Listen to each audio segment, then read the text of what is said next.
All right, good afternoon and welcome. So it's my distinct pleasure and honor, I must say, to welcome and introduce to you, I guess we should do ladies first, Christine Grouchy.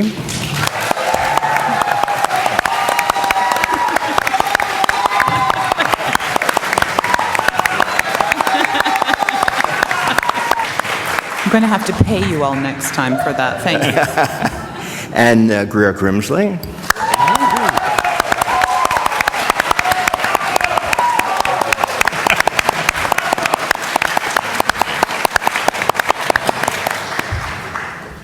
Stefan Finka.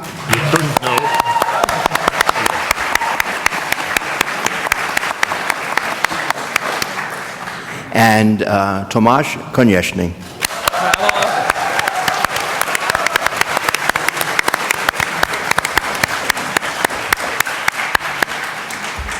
Okay, welcome. You know, we have a very informal format. We'll just have a conversation amongst ourselves, you know. So I'm going to start out with a very general question that's to each one of you, the same question, which is, when did you first sing the role that you're singing in this ring cycle, and what drew you to that role? So anybody can go first. We don't have a particular order. Okay, I was told not to, so I did. Who told you? That wasn't me. When I was about 24, people started tossing around the term dramatic soprano, and thank God I had a teacher at the time who said, "You are nothing of the sort. You may be. It's very possible that you will be, but at the moment you're not." And so I believed her, and I continued on doing the things that I was doing at the time, but I was completely in love with the music, and I just always have been. The first time you hear this, it grabs you, and it doesn't let go. And I did the thing that I wasn't supposed to do. You know, I took the Mozart into my lessons, and in the practice room, I dragged out the Wagner. And I finally had an opportunity to sing some when I was just out of the Young Artist program at the Metropolitan Opera, and I was singing Third Norn in Götterdämmerung.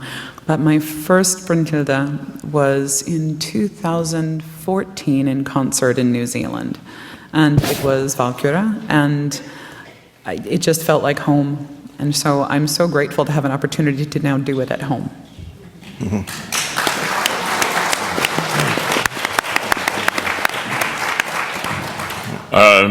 The first time I did the role. You really are Wotan. The mic is working, you're fine. I think it's working.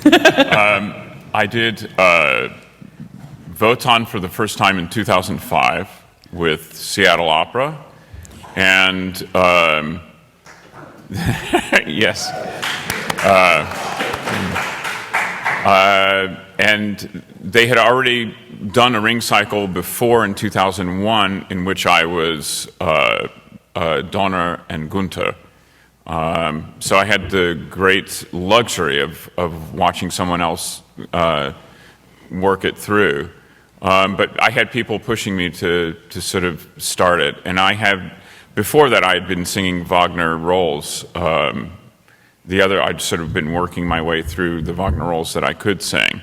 But 2005, no, I mean that I should have sung.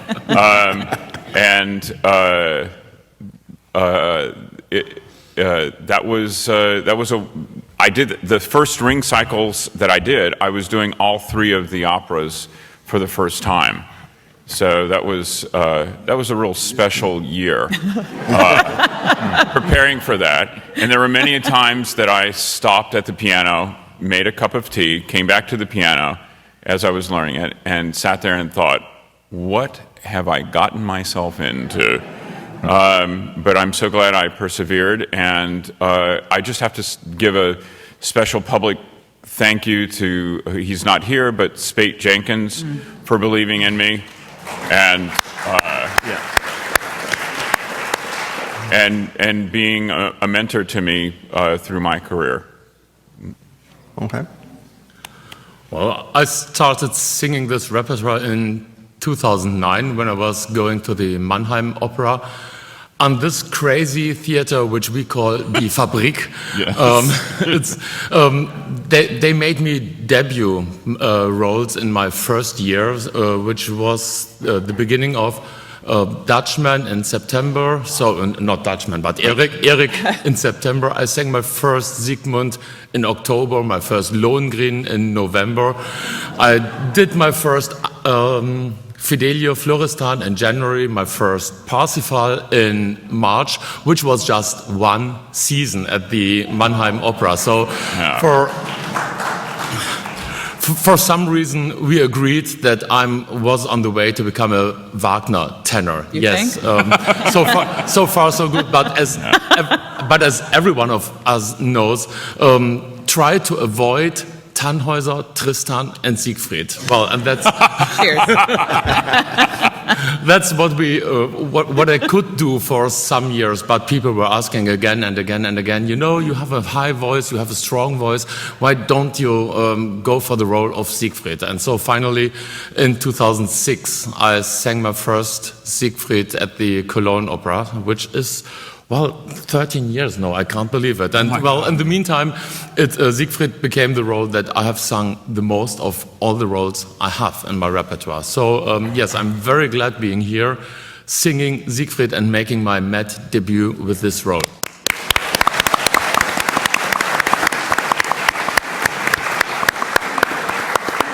So we were together with Stefan in Mannheim. Yeah, right. So you can imagine how was it? My first part in the ring was not Alberich. It was Fasold and Gunther, and it was small production before my Mannheim time in Ireland, and then I've done Wotan in Mannheim first. So we sang together with Stefan in the ring. He was Sigmund, I was Wotan, and in Tristan, it was the new production. Yep. I sang König Marke at that time. So my Alberich is 13 years old, and he goes to the rent. So it's the last time I sing this part here in the Met. Yeah, for you.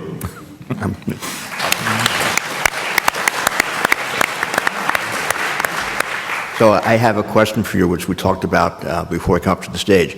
You have decided not to sing Albrecht on stage anymore. So what led you to that decision?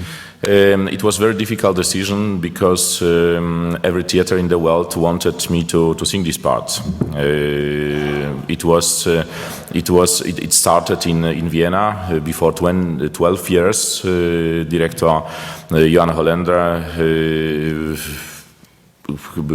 gave me this part in the new ring, and so my career started in this way, my international career.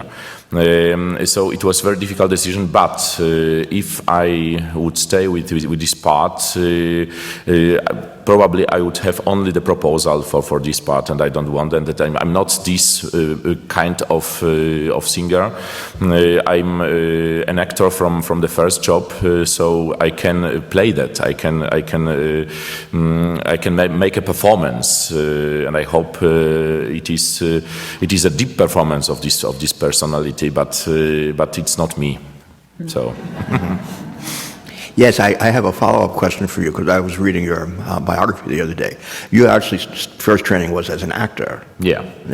I wanted to be a director, and I was too young to make study like as a director. I was 18 after my matura, so I decided to study acting. I was an actor. I played by film of Andrzej Wajda, for example, by Andrzej Wajda. It was my debut in Poland, and then I became a singer. You're still an actor. Yeah. Bravo. Yeah, I also have a follow-up question about Mannheim. Is Mannheim famous for this kind of grueling treatment for singers? It is. It really is famous. And well, you know, for a young singer, it's the best that can happen to you as long as you are able to survive it. But you have the opportunity, or no, they just squeeze you like a fruit. They take everything out of you, and Well, you're able to build up a pretty good and huge repertoire within a few years. And you have to be careful not to miss the point once you have to leave that theater. Otherwise, you would ruin yourself.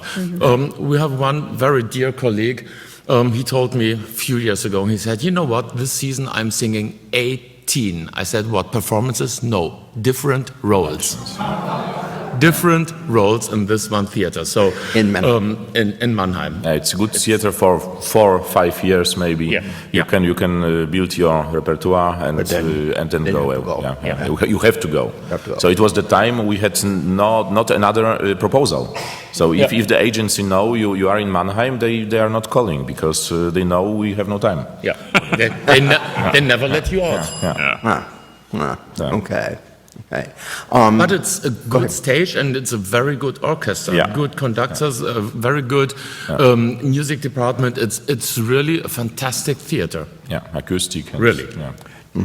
And tradition, Wagner tradition in Mannheim. It's strong there. Yeah. They are going down with their repertoire now. 20 years ago, they had a repertoire of about 50 to 55 different operas per season.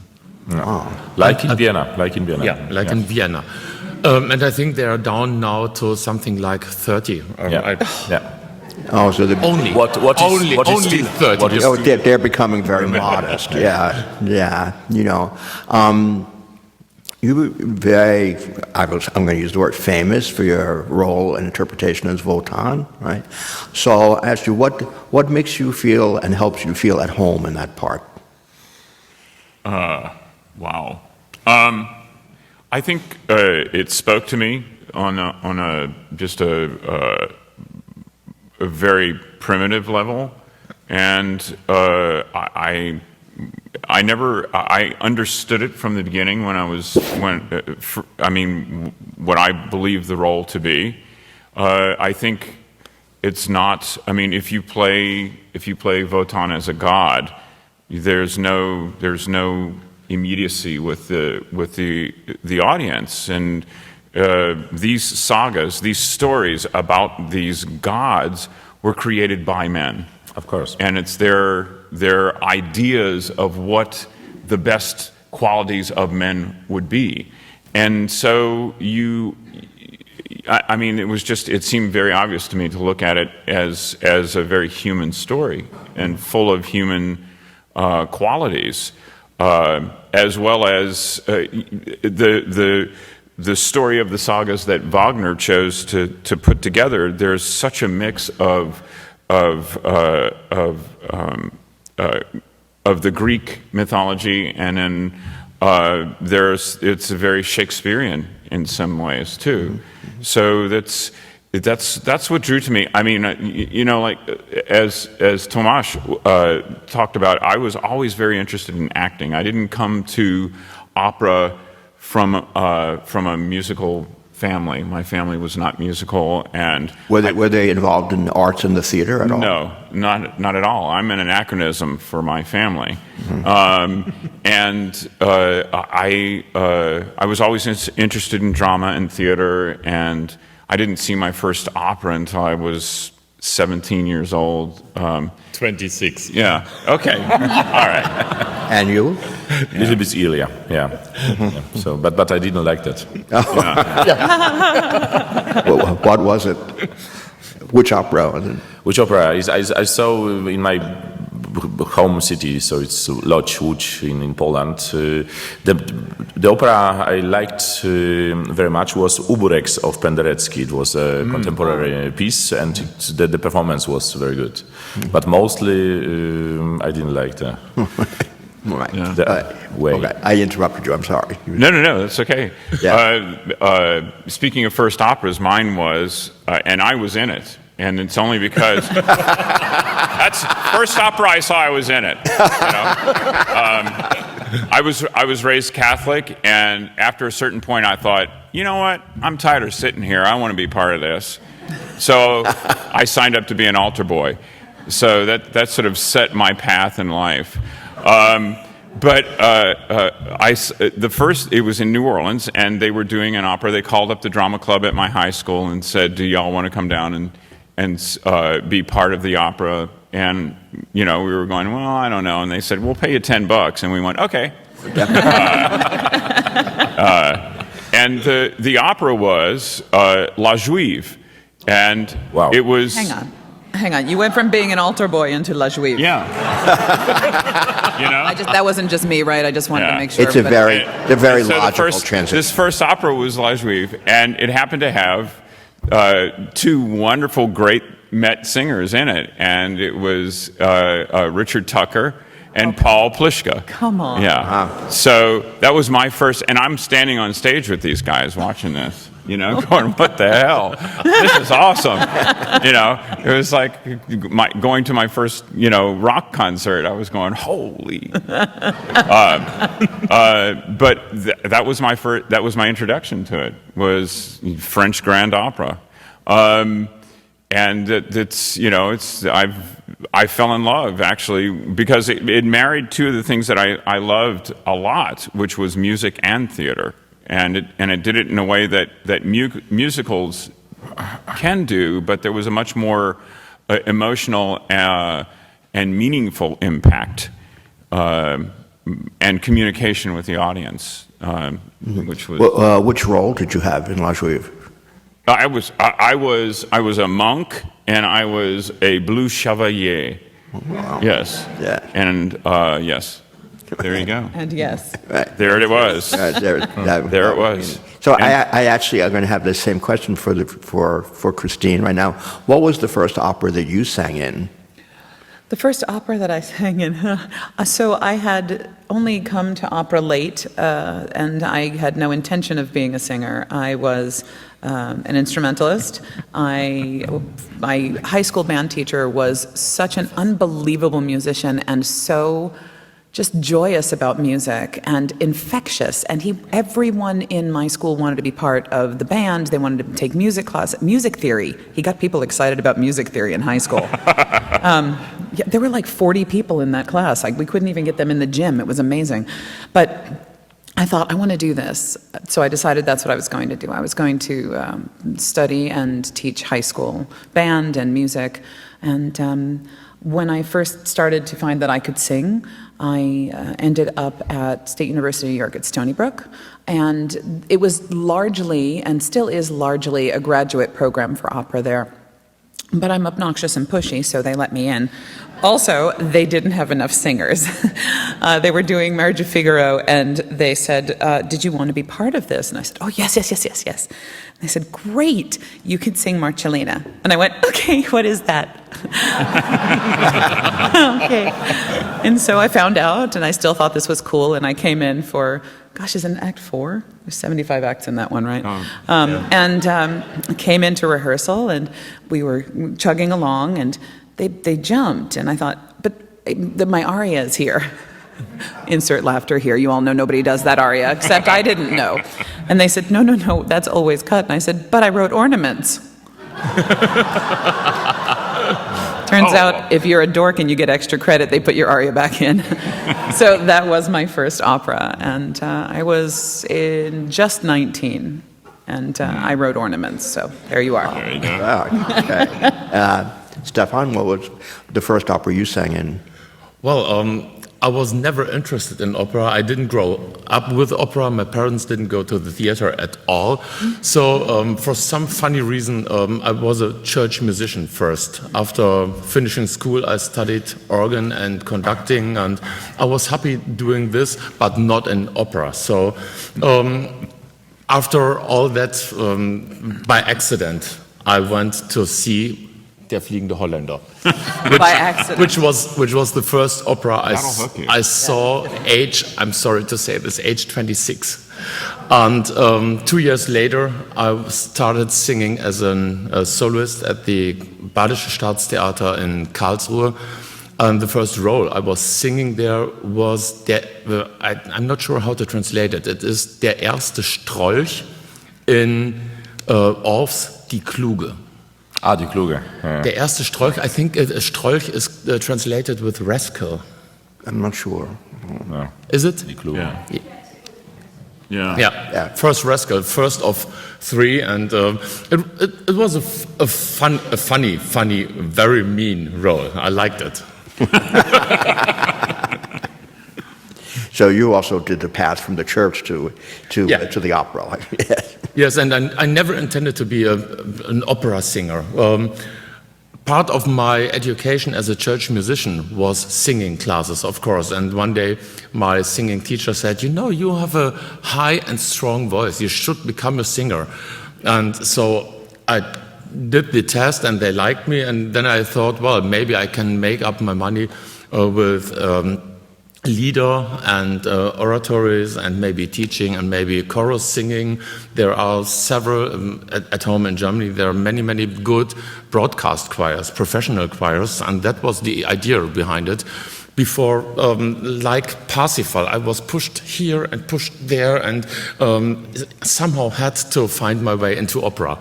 But, and it still took another 3-4 years when I was on stage, before I really intended to be, oh yes, that's what I want, and when I was driven to go for it and do it. So I'm kind of a very slow beginner and starter, but today, yes, I can rock it. And what was the first opera you sang in? So my first opera was Figaro's Marriage. And it was in Posen, in a Polish city. I sang it in Polish, so it was very interesting, yeah. By Barańczak, by Stanisław Barańczak. Barańczak was a professor here, Harvard professor for Slavic literature. And what is very interesting for me, now I'm singing Winterreise of Schubert to the new written texts of Barańczak. Mm-hmm. We've done that the last week I think at the Kościuszko Foundation here in New York with my pianist, and it's very interesting, the completely new story. So the first opera was and Figaro itself. In Polish. Yeah, in Polish. All right. I have another question for you while I'm thinking about it. Again, I did this for all of you. I looked through, what you've been performing in recent years. You've been doing an opera that is totally unfamiliar to me, which is called Straszny Dwór. Mm-hmm. Could you tell us a little bit about this piece? Yeah, the piece is very funny, but it's not that quality of music. Uh-huh. So I'm happy that I can do the Polish music. It is not like Dalibor or Die verkaufte Braut, so the Prodana Nevesta of Smetana. It is not that Bartolet Bride. It's not that level of music. Uh-huh. So what is interesting, we will do with Piotr Beczała together Halka project at Theater an der Wien. A more well-known opera here, at least the name. At the end of this year, because it's Moniuszko year. 200 years of his birth. His birth. So we do that in Vienna for the first time, I think, in December. With Piotr Beczała. Yeah. Oh, yeah. Right. If you just give me a question for the rest of you. What's the most unusual opera you've sung, and the thing that's not in the standard performing repertoire? Unusual. Yeah. Well, I think yours would be Straszny Dwór, a piece none of us have ever heard of. No, I think the most unusual for me was the man who mistook his wife for a head. By Nyman. I sang that twice, and it's amazing production, but totally unusual. Totally unusual. Yeah, right. Anybody else? Anything that's really out of the repertoire, unusual? I think the most unknown opera for me that I was singing in several productions in the meantime was Intolleranza by Luigi Nono, which is not done very often, but it's very interesting music. Okay. And or have you... The most unusual that comes to mind is when I was a much younger singer was The English Cat by Henze. Yeah. And he wrote that in English, actually. Yeah. Ah, yeah. Okay. I'm going to lose here. I'm about as standard as they come, unfortunately, but the thing that popped into my head was something that I was doing actually just as I was finishing college, but was a postcard from Morocco, Dominic Argento. And it was another one talking about hat boxes and things like this. So it's actually a very cool piece, but I wish I actually had an opportunity to do that one professionally out of school. It's a very cool thing to do. Okay, I have a question for you. I mean, I've read several reviews, because we haven't had the pleasure of hearing you sing here in New York yet, but that Siegfried is a part that has really come to prominence in your repertoire, right? So what makes the part Siegfried so, I don't know what a good word for it, what makes it work so well for you? Because all the reviews always say you have untiring strength in this and always sound fresh and wonderful. So how does that happen for you? How do you bring that kind of strength to such a demanding part? I don't know. I really don't know. I think what is most important to it is, yes, I do have a lot of experience with this role. This is my 24th production of Siegfried. And in the meantime, I've sung more than 100 performances with this, so I really know this role backwards, and all the other roles as well. And I think, the biggest advantage I can take of this is the experience with it. And Siegfried, well, I think the role suits me. It is very close to my private character, and I can find myself in the role. Not that I... Do you have a pet bear? Don't misunderstand. Don't misunderstand me. It's not that I kill other people every day. No, not. but how about finding women? But it's such a young and fresh role, and he is a curious character who is home in nature and all this stuff. I really love this about the role, and teasing my very much beloved colleague Gerhard Siegel, who is the world's finest and best mime. Yes, he's amazing. Is just a fun on stage, and I like, and hopefully we are successful in carrying this fun we are having together over the pit to our audience. That's the goal for it. More than 100 times, Siegfried. Yes. That's amazing. Right. For you, Christine and Greer, what's the role that you have sung the most? Oh my God. Yeah, difficult question. It used to be Don Elvira. I'm very good at asking questions. I think I'm up.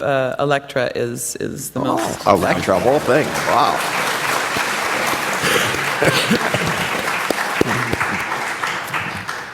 Haven't kept track of numbers, but it's a lot. Yeah, I would, character-wise, I think Wotan is the most performed right now, with a close second on Fliegende Hollander. Okay. My first opera I ever saw was Fliegende Hollander. Yeah, And for you, Thomas? My probably Valkyrian Wotan. Yeah. Valkyrian Wotan. Yeah. Probably. Have to count, but. No, but just off the top of your head. Yeah. My second most. Yes. And that's funny. Is Tony. Tony. In West Side Story. That's so funny because my second is Anita in West Side Story. Okay. Oh my God. I must admit, I haven't sung it in 20 years now. No, but before this, I was Tony up and down, and I loved it.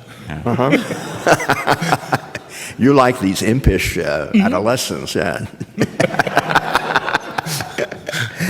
Christine, you said that probably the role that you've sung the most is Electra. Okay, so how does that role speak to you? Oh boy, how much time do you have? Because that is an amazing. It's an amazing part. The funny thing is when I decided to take this on, I was singing Chrysotomus and I was very happy doing it, but people were already pushing me to sing Electra when I was in my late 30s. And I was so concerned about it, not just for the vocal demands, but that very often I saw her sort of portrayed as this crazy harridan, and I didn't see her that way.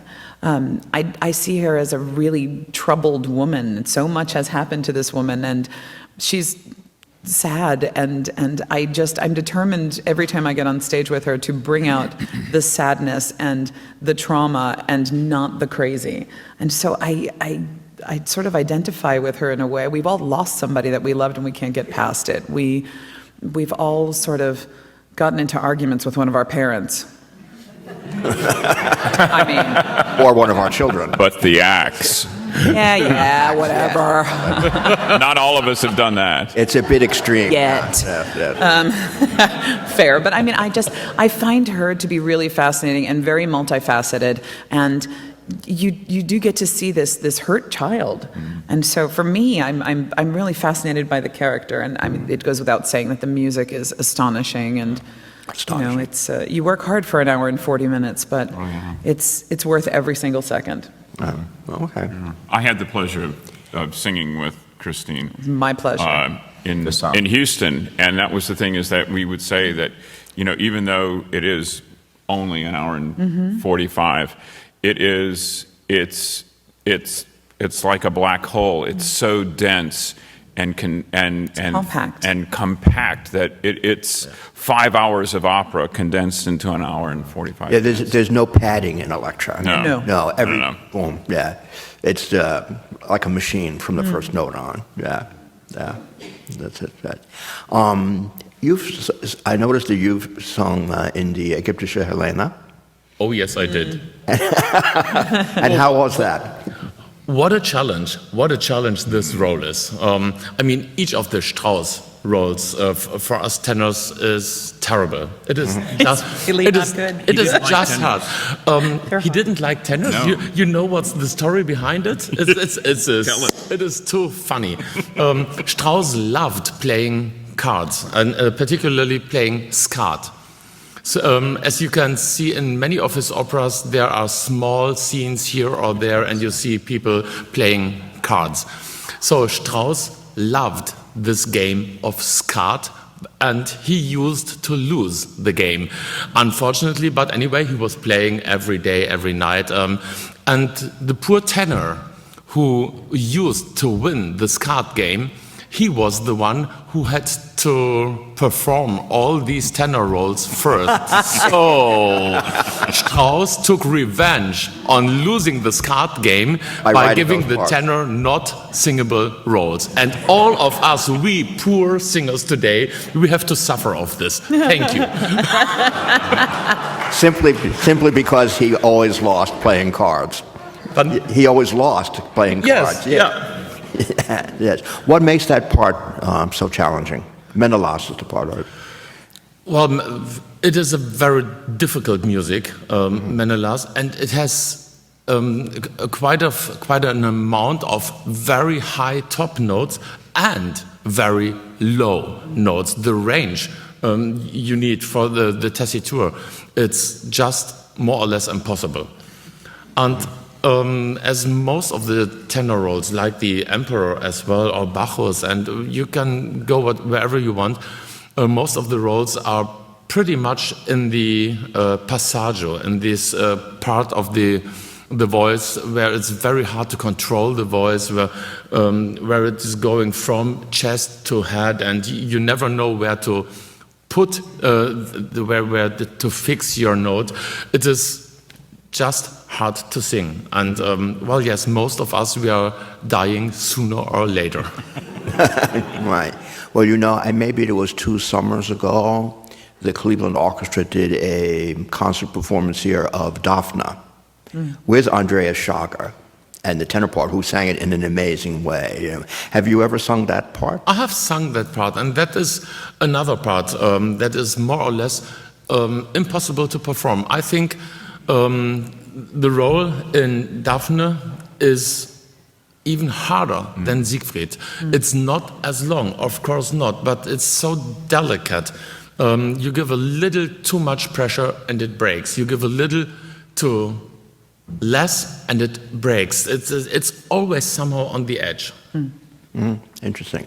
So it gives me another question, talking here that these tenor parts in the Strauss operas are almost unsingable. It's a question for all of you. In the singing of Wagner operas, how is Wagner's writing for the voice? How would you describe his writing for the voice in the roles and the Fach that you have? Wagner is fantastic for the voice. Right. Yeah, and the later operas are really very good written. So the early operas, like Holländer, for example, it's very difficult. So the colleagues start with Holländer to sing Wagner. I say, no, stop that and sing first Amforta, sing Wotan, Walküren Wotan. It's a fantastic part to sing if you do slowly. So, or Rheingold. Rheingold is a very good basso cantante part. So, and Holländer, for example, is very difficult. So Telleramund is very difficult. It's completely different than another parts in this voice, so in this bass baritone voice.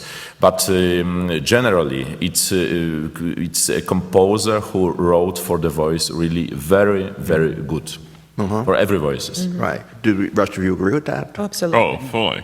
This is somebody who loved bel canto, and if you sing the lines that he writes and just sing what's on the page and sing legato, it's just everything, and it's beautiful to sing and it's easy to sing. Yes, he was a great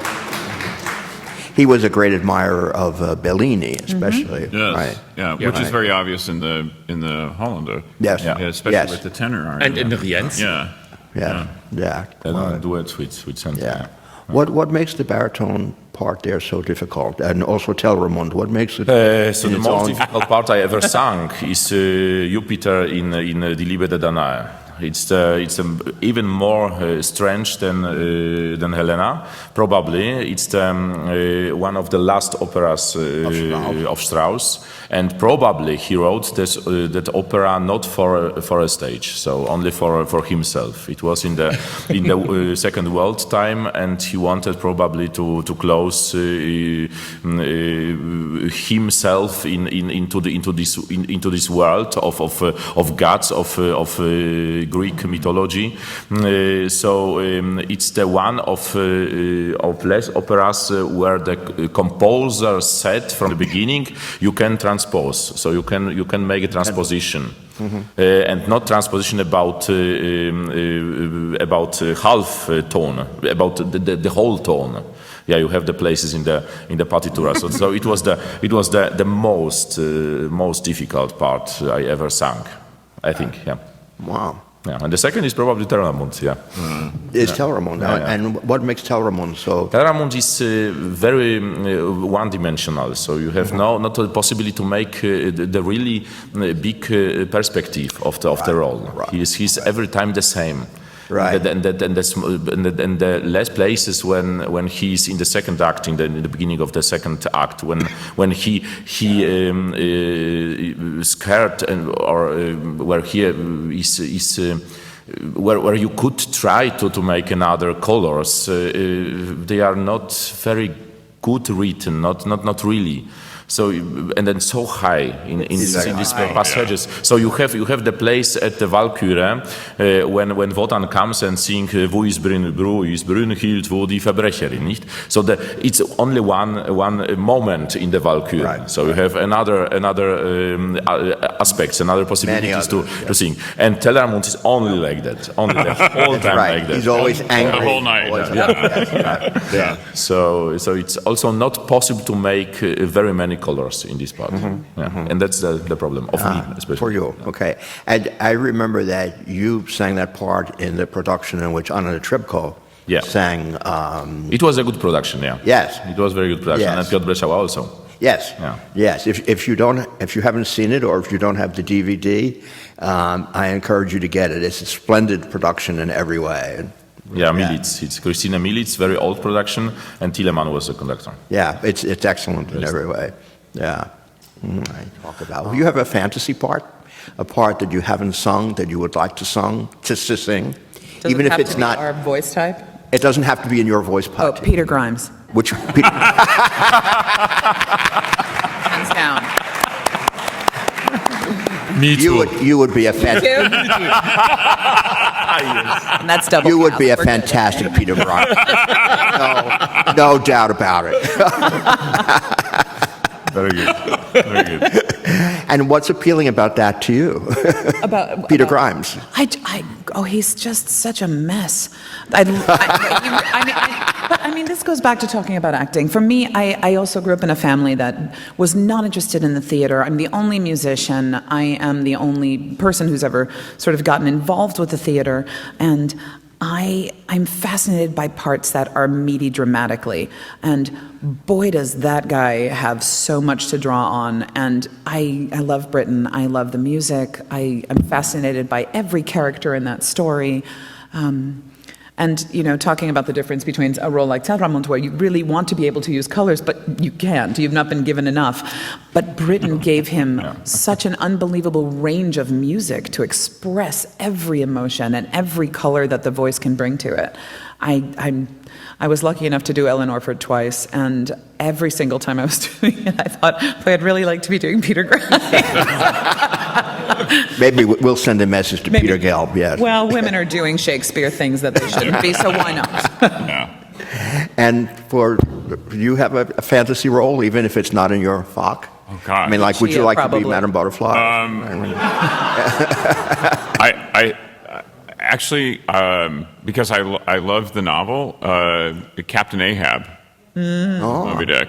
Yeah, I was a little miffed that they made it a tenor. But that would be... That would be yours, okay? Yeah. All right. Stefan? Well, two roles. I would take the Elektra. Fine. Oh, yes. If I can be a guest, it's fine. Yeah, okay. Okay. Well, I think Frau ohne Schatten and Elektra, these are the two best operas that Strauss has written. And I don't know which order, if it's first Frosch or first Elektra or the other way around. But they're both incredible. Yeah, they're both incredible. Which role in Frau do you like?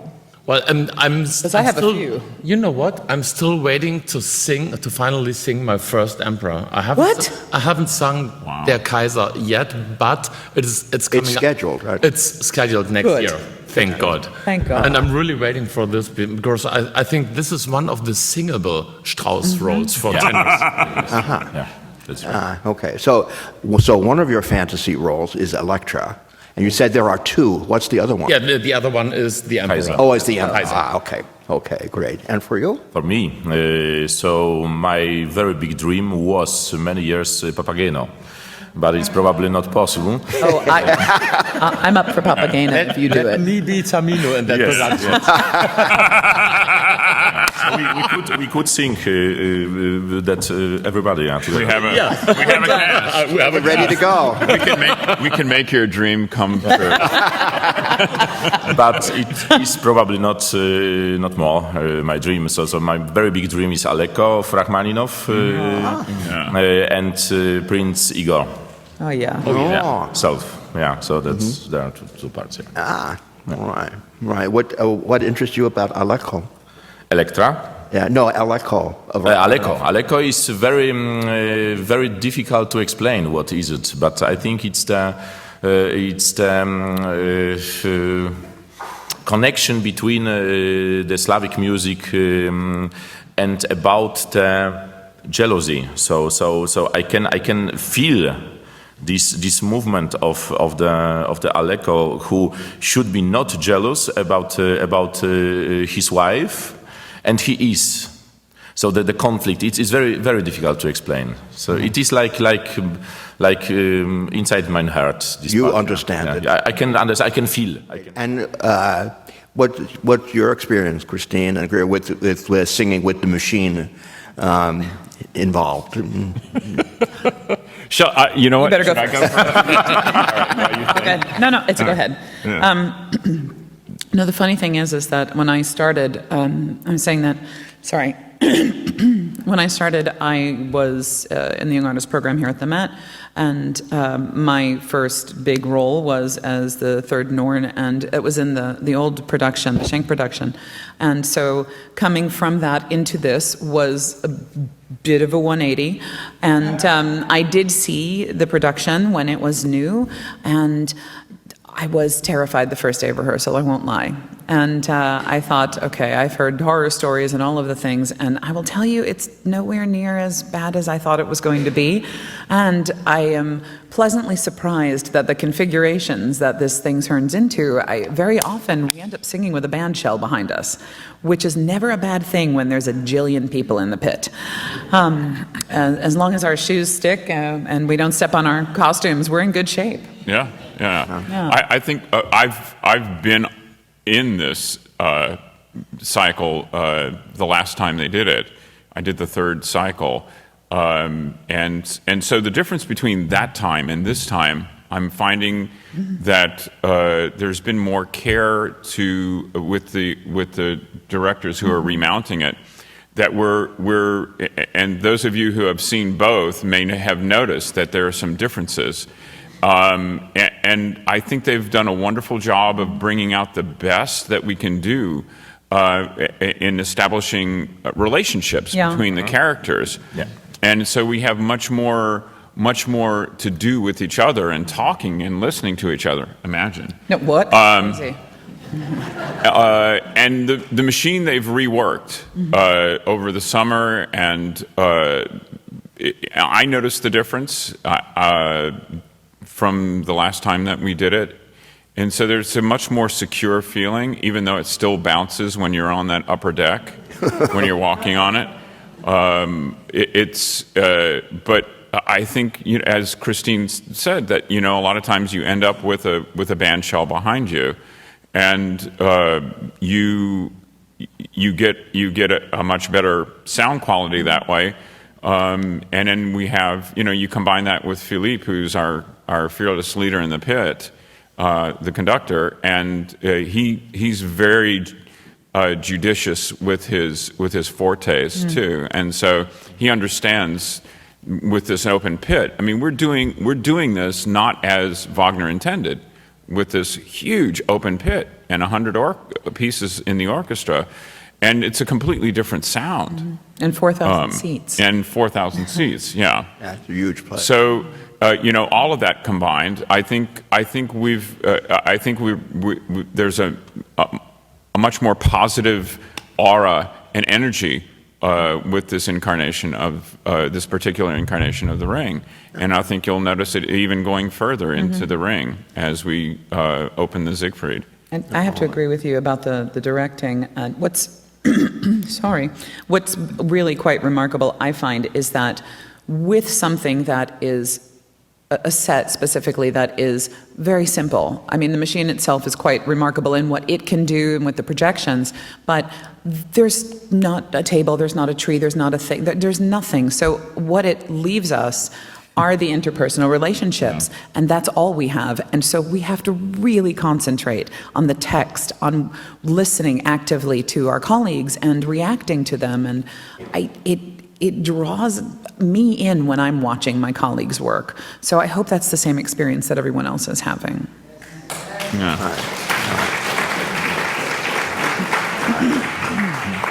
Stefan, in rehearsal, have you worked on the set already? I have been on the set already, and before I came here, I was kind of scared because I didn't know the theater from the inside. I was just told it is huge, it is so big. Yeah. And I heard about the machine and that they had issues with the machine. And so I thought, well, we will find out how this is going to be. But since we are rehearsing this, I have a really pretty good feeling. And I must tell you, when I was on the stage first time and singing to this hall, this was, it's responding. It is, sorry, but it's my theater. I love being, really, I love being on the stage and singing to the hall and getting a response. So the voice is coming back. I can control myself. I can control myself on stage on this machine, which is, yes, bouncing here and there, but the biggest issue we had costume-wise for my costume was finding the right shoes that match with the machine, because it's slippery and you don't want to slide down and end somewhere in the pit, in a horn or on a violin or something. That's not what you Not want to happen. recommended. So, Yes, no. so it was quite an issue to find the right shoe and to prepare these shoes. I was told, and I find this really funny, that the original shoes we are wearing, they are usually for wrestling. Yes. To have a good grip. And sometimes, particularly tomorrow in our rehearsal, it feels a little bit like wrestling with you.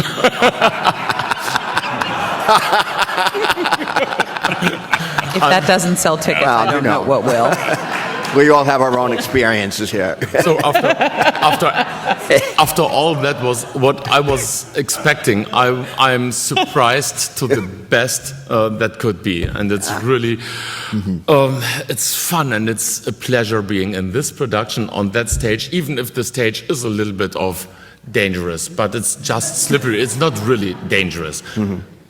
So be careful, watch what you're doing, and the rest, the room supports us, and that's really not what I was expecting.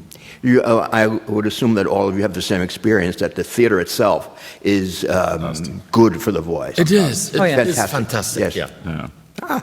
Yeah. Okay, what other theater in the world is really good for the voice in your experience? There are several. Yeah, I thought Vienna is the best house for me, but after Met experience, it's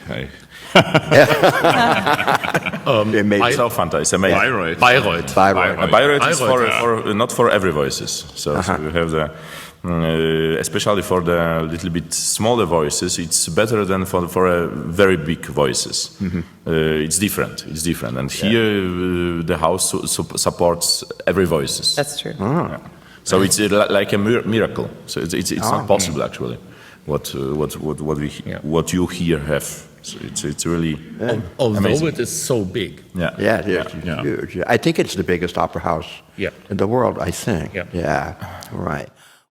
All right, we have sadly come to the end of our discussion today. I just want to say, from my perspective, it was a pleasure spending this time with all four of you, and appreciate the I don't know how many adjectives I have or nouns, the thanks, the respect, and the appreciation for all of the wonderful work you've been doing, and I know I can speak for everybody and wish all of you the very, very best as your career progresses. Thank you very much.